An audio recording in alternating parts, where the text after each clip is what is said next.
العالمين والصلاة والسلام على خير المرسلين محمد النبي الأمي وعلى آله وصحبه أجمعين.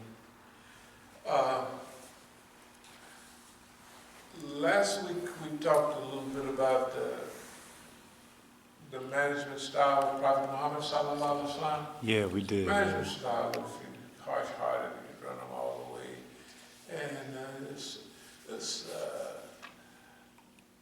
when you with them take it's called Amruhu Shura Bainahum. Take consultation with them. Then when you make a decision, just trust in Allah. And that's a principle of leadership. Get all of your information from everybody, you know what I mean? And then like if you're the president, so-called, no, but I mean, right, that's what they're supposed to do. I know. They're supposed to get all the information, and then they make their decision based on, that's what they say. They was lying all night on TV and all that. But the different styles of management. One definition describes management as getting things done through others. Another definition more specifically defines management as making something planned happen within a specific area through the use of available resources. Seems simple enough. If it's so simple, however, why do so many bright industrial people have trouble managing well? Leadership is different from management, but not for the reasons most people think. Leadership isn't mythical or mysterious. It has nothing to do with having charisma or other exotic personality traits.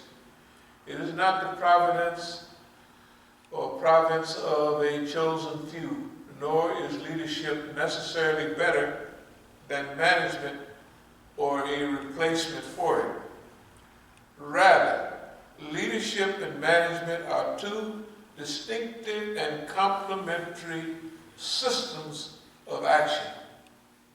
Each has its own function and characteristic activities. Both are necessary for success in an increasingly complex and volatile environment. Most U.S. corporations today are over-management and under-led. They need to develop their capacity to exercise leadership. Successful corporations do not wait for leaders to come along.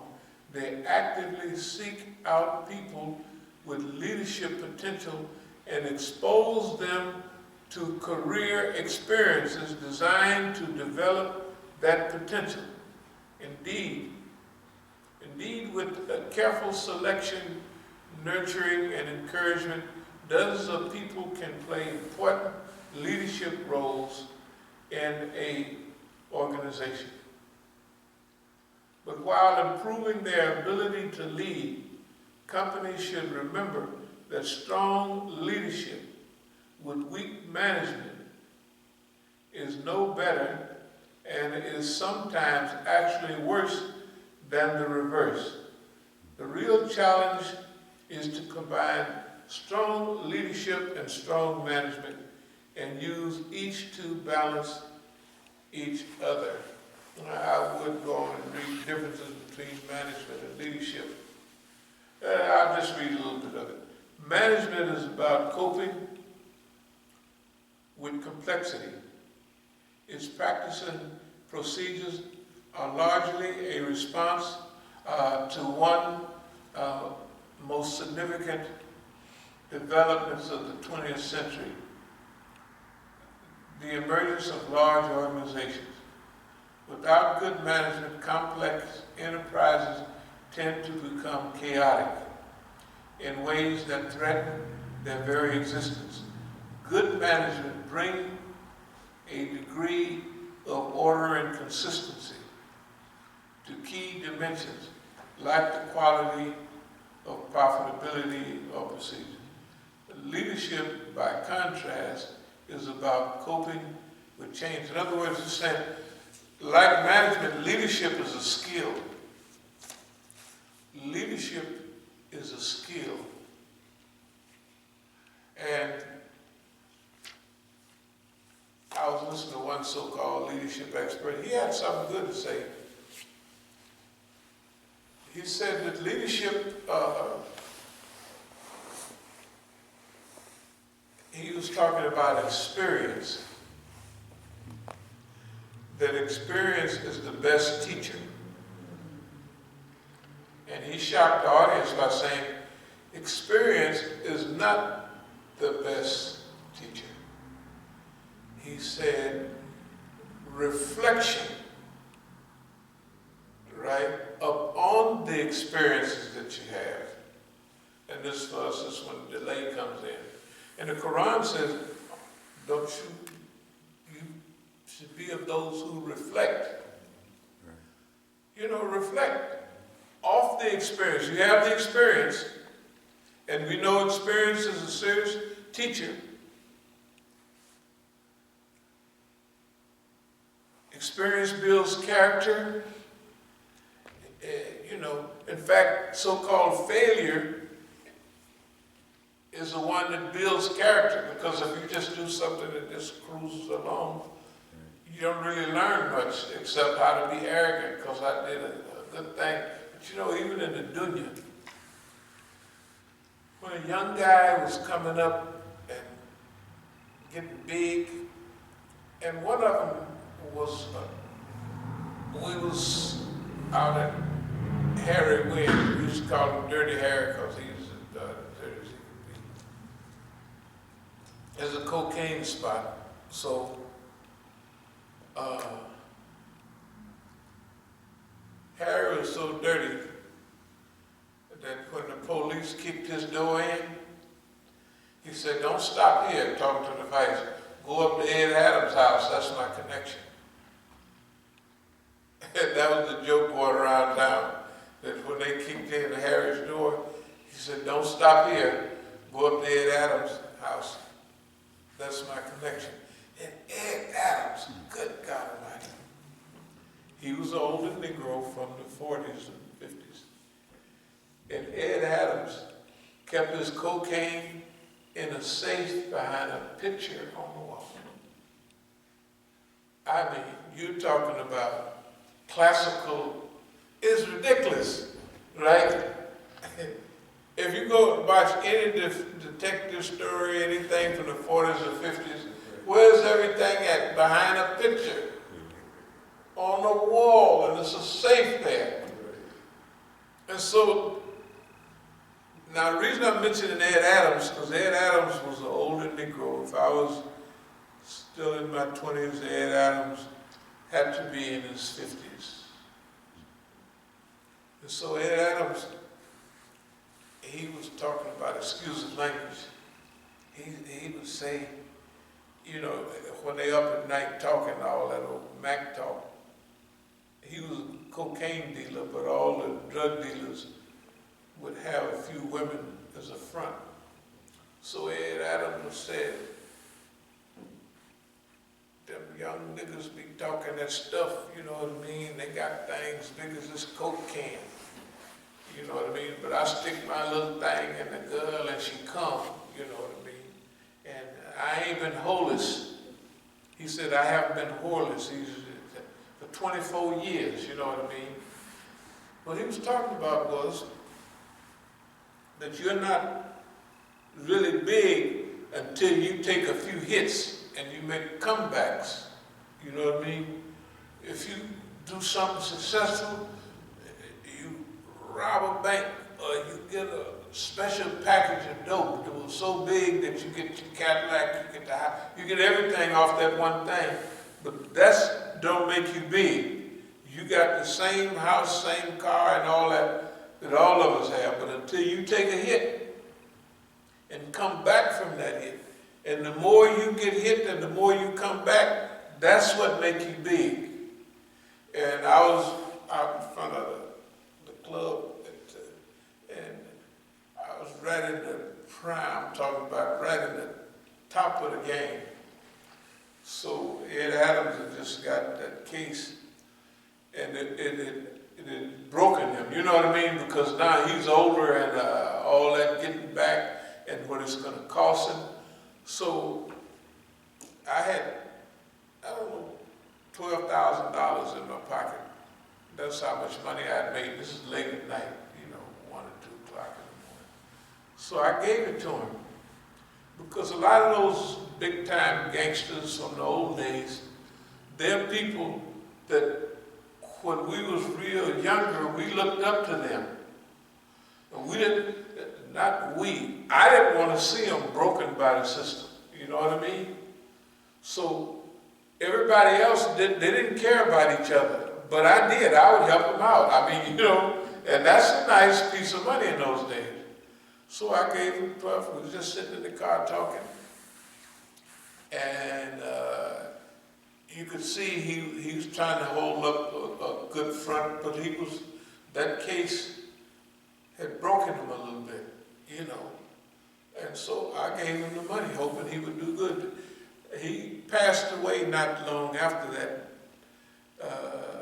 You could tell it had broken him, and he wasn't old, like 60 or 70 or 80 years old. I just imagine he could have been no older than 60, but probably in his 50s, And what I'm talking about today is, we mentioned it a lot of times about this period for us is a comeback. And it's not the first comeback. And I was saying that schedule-wise, the first comeback that we made was like 1972, January the 1st, 1972. And that comeback was based off of the 60s. And when we talk about all of those things that we did during the 60s, like the organization, because in those days, even on some of my tapes in the 80s, we talked about organization instead of movement, because that was the talk, organization. But all the hustlers was talking about themselves.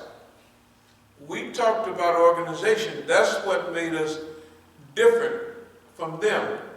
I'll tell you what it was.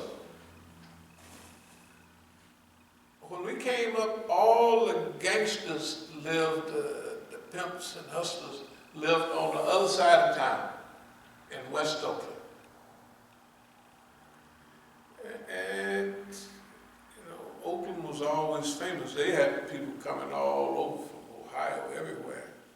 And Detroit, to pimp in Oakland, because Oakland had the Army base there. Oakland it's been something about Oakland all along.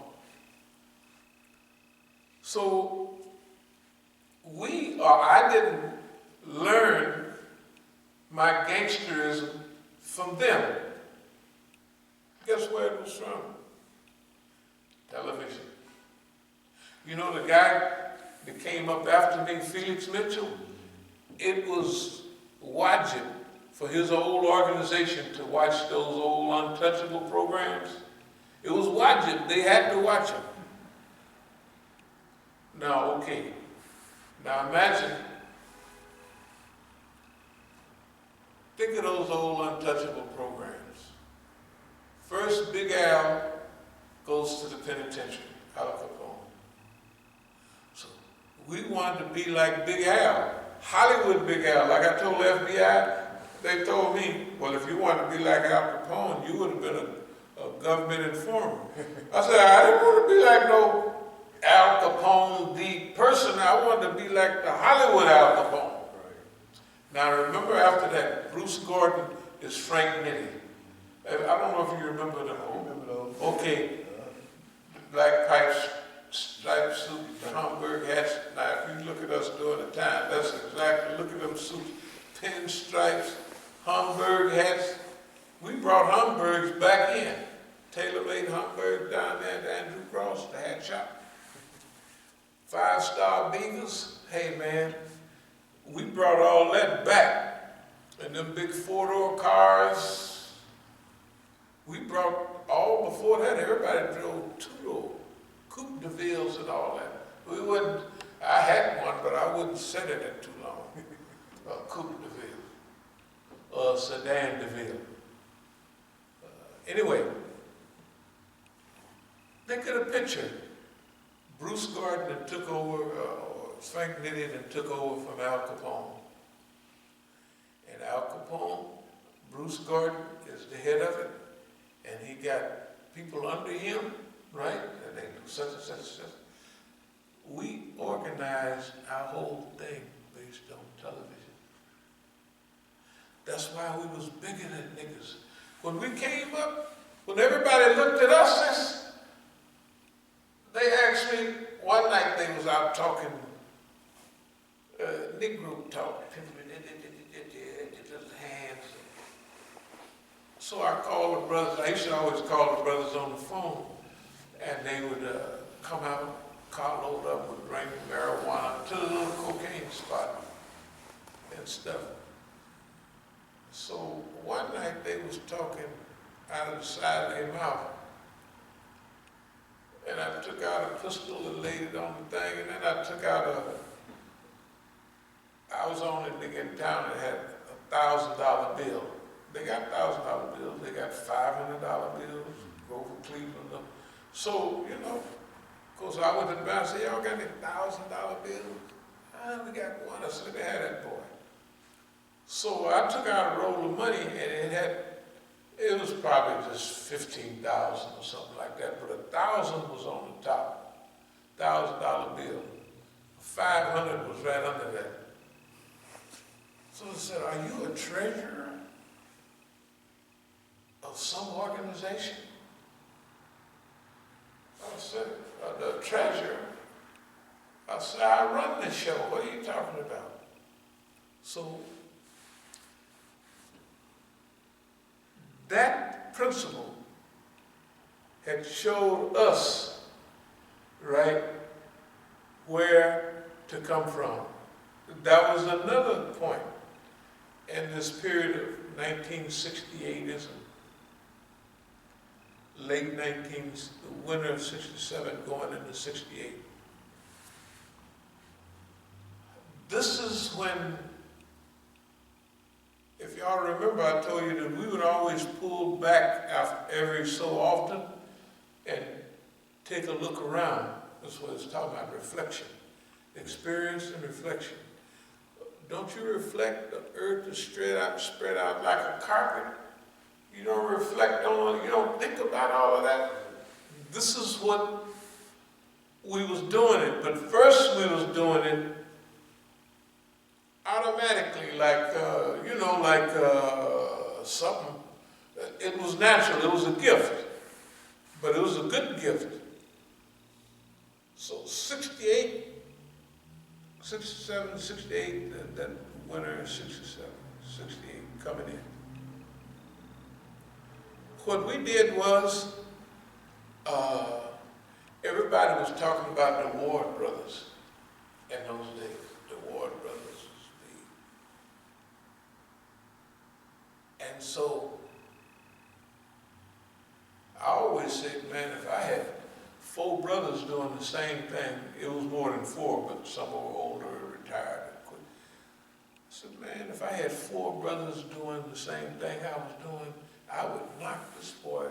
One day I was opening the refrigerator, and not the refrigerator, it was talking, but it said, all niggas is your brothers.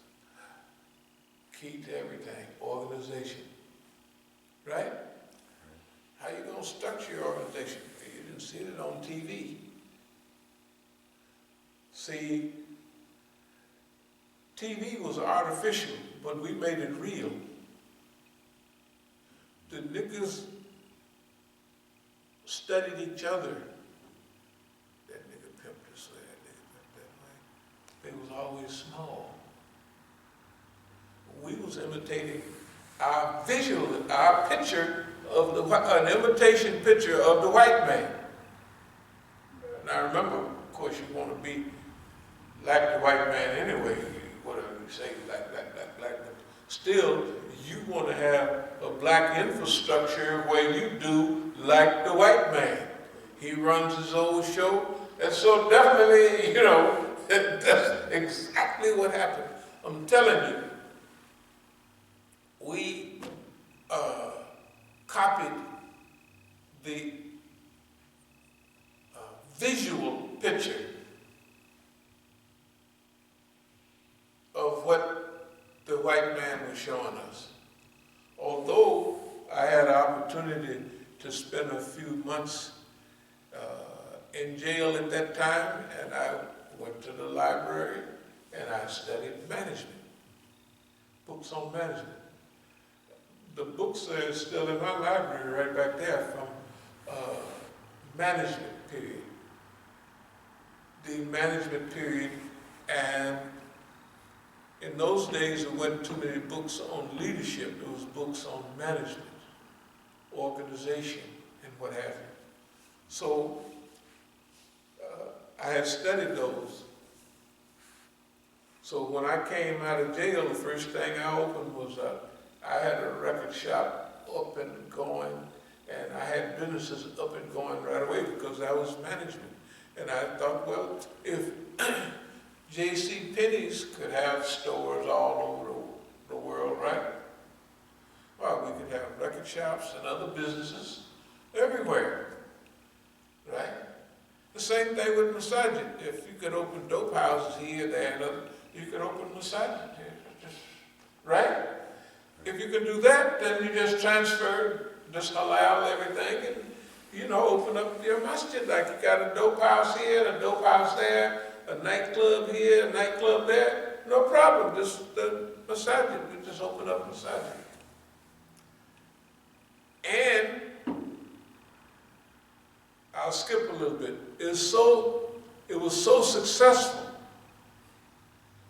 that after this period of the greatest oppression and the greatest attacks on us as a group, as an organization,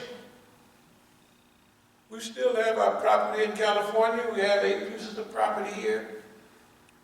They done raided bank accounts, and we still have some money. They done stole money from places they shouldn't steal it from, and the people that stole it.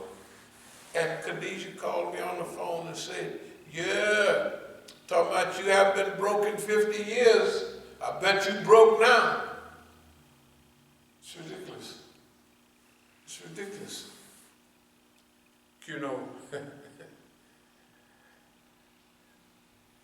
Do y'all remember I was talking about